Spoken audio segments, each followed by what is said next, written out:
risk losing their jobs. Okay, let's leave the so-called dependency culture then. This 1.2 billion that you want to come into Wales. Let's talk about wealth creation here and about attracting big business here.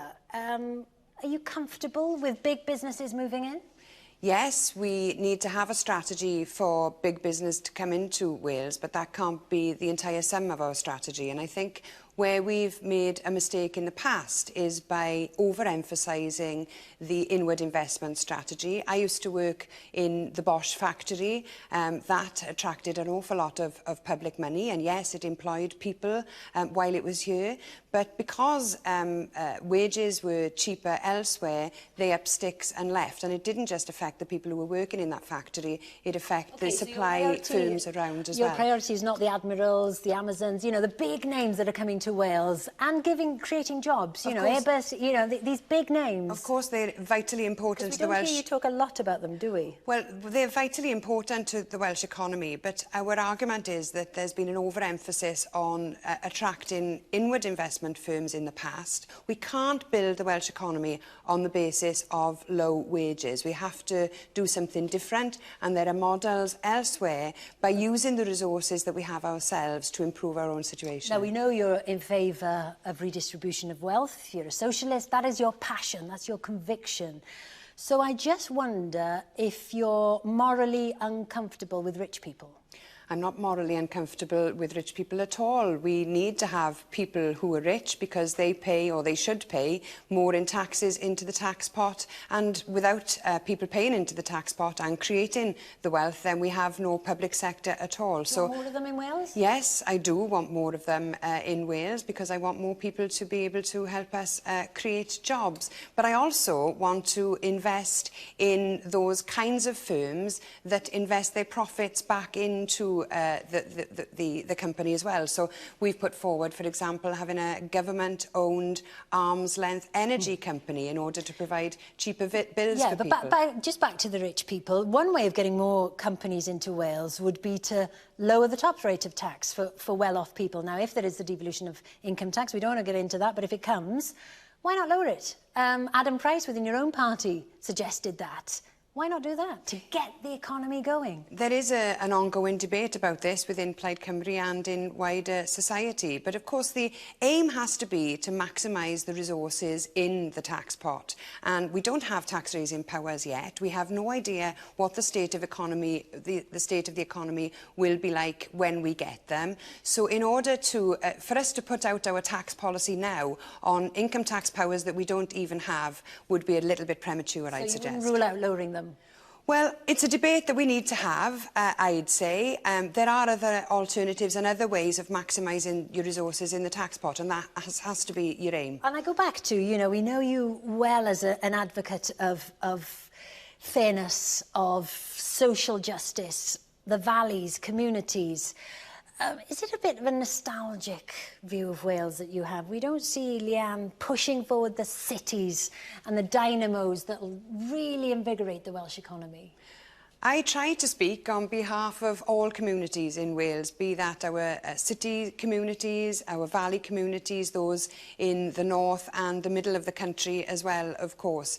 But different communities have different challenges, and there is a lot of investment in our cities, or there has been in the past anyway. Of course, there could always be more.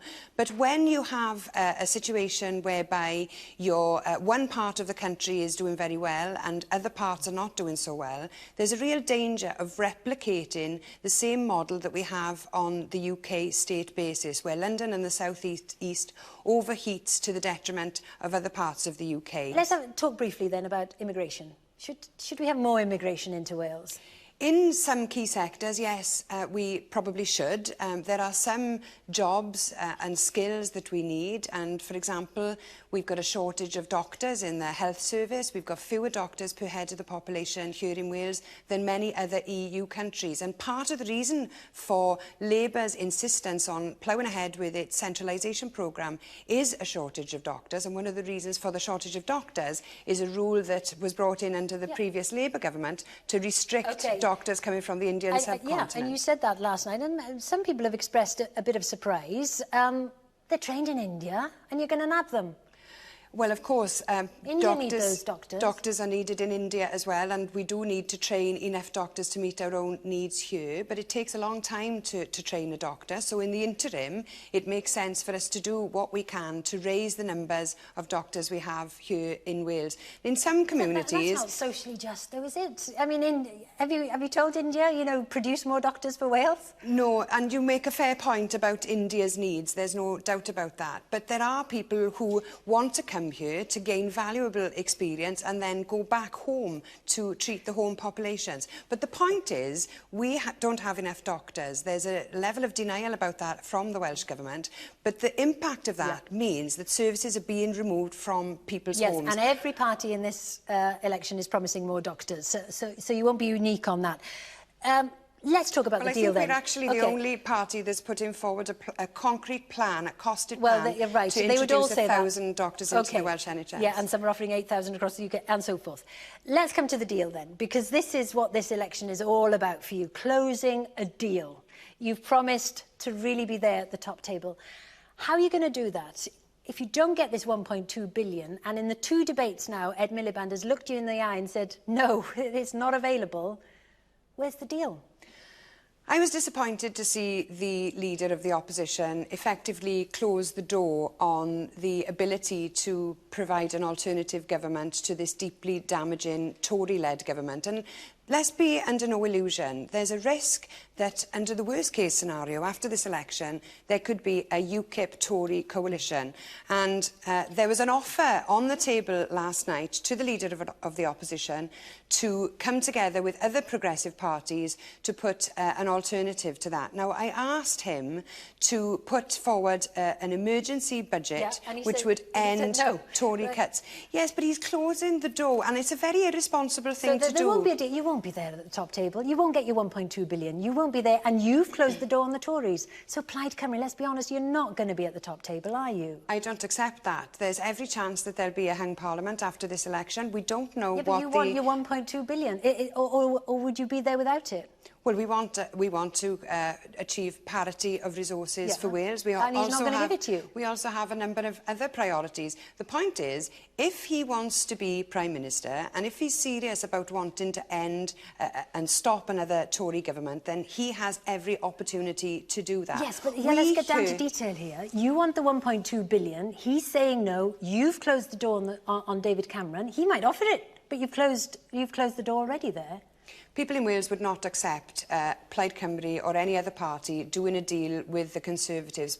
People in Wales have never trusted the Tories or given them a mandate to rule over us. So part of what we want to achieve in this election is ending Tory rule. But let's make it clear as well, I'm not prepared to prop up a Labour government implementing Tory policies either. OK, just on dealing with the Tories, you will not do a deal with the Conservative Party in Wales after the Assembly elections? That's correct, we won't. No way? No.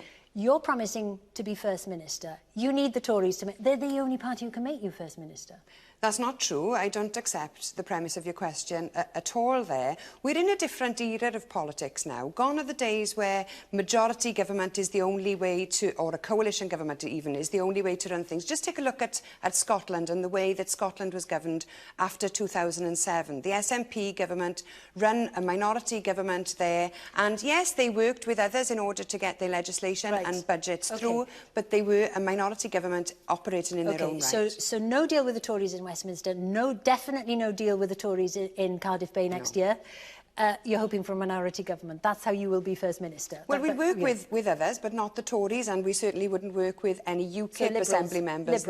Yes, potentially, yes. So you do a deal with the Liberals, because you can't do a deal with Labour, can you? It's unlikely that we would go into coalition with Labour in the future, but we are very serious about getting to the point where we can run the government in Wales, because let's face it, we've talked already about the economic problems that this country has faced, and we've had the Labour government in control since the birth of devolution in one form or another.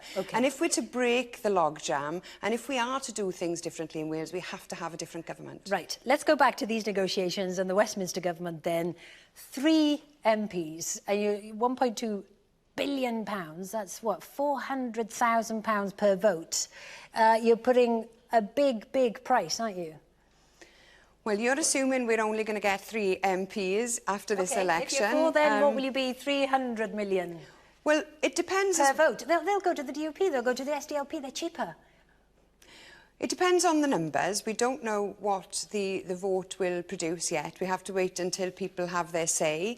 It's looking very likely that neither of the 2 main parties have done enough to win the trust of people and convince them to govern alone. So those parties will be looking for partners. What I'm trying to get at is, will you compromise on that 1.2 billion? Or is that it? Unless you get that for Wales, which has been your mantra throughout this campaign, you can't go to the top table, can you? We've got a number of priorities that have been set out for this election. The 1.2 billion is clearly very important to us. It was disappointing last night to hear the leader of the opposition refuse to I'm trying to get it. You know, you're not going to get it, let's be honest. You're not going to get it. There's austerity. He said twice to you on television, no. You're not going to get it, are you? One thing is absolutely clear. If you don't ask for something, you will definitely not get it. Now, it was clear from last night that there's only one way that we will solve Wales's financial disadvantage, and that is with a strong team of Plaid Cymru MPs. And the more MPs that we get, the more chance that we have of winning that £1.2 billion for Wales. OK, and you will be at the top table? That is the aim, definitely. When will Wales be independent? I can't answer that question, I'm afraid, because that is a matter for the people in Wales. When people are ready, when people can see that our economic situation is one that is feasible, then people will be ready for that discussion. But now, I think what I would say to people is that even if they don't support Wales becoming an independent country, then surely they can support us getting to the point where we can have that proper debate like they did in Scotland. And when will you be the real party of Wales? You know, the biggest party of Wales, like the SNP is in Scotland? Well, we're working on becoming the biggest party in the 2016 Assembly elections. Because UKIP's bigger than you now. For now, UKIP seem to be polling quite well. We'll see how they do on election day, because that is the real poll at the end of the day. They seem to be losing a little bit of the support that they built up ahead of the European elections. And they have a very simple and effective message, which is all about pulling out of the EU. And if you listen to what they say, then all of our problems would be solved by sending all immigrants back home. But we know it's not as simple as that. Life is much more complex, and I'm confident that when we face the electorate ahead of the Assembly elections and we explain... You've got to do better than them. Right. Well, we will do better than them, and you've had a go at Nigel Farage in these debates, and your profile, no doubt, has gone up in these debates. And your likeability ratings, you're doing really well in those on social media. People want to have ice creams with you. You're the favourite one in terms of that. Is that enough as a leader, though? Because you were appointed, weren't you, as a firebrand? And I just wonder if leadership has tamed you a bit. Well, we've got 3 weeks to take our message out to communities in Wales, and I go about all over the country, and the feedback that I get from people is that we've used effectively the opportunity and the voice and the platform that we've been afforded as a part of this election. Leanne Wood, who said Mrs Windsor, where's she gone?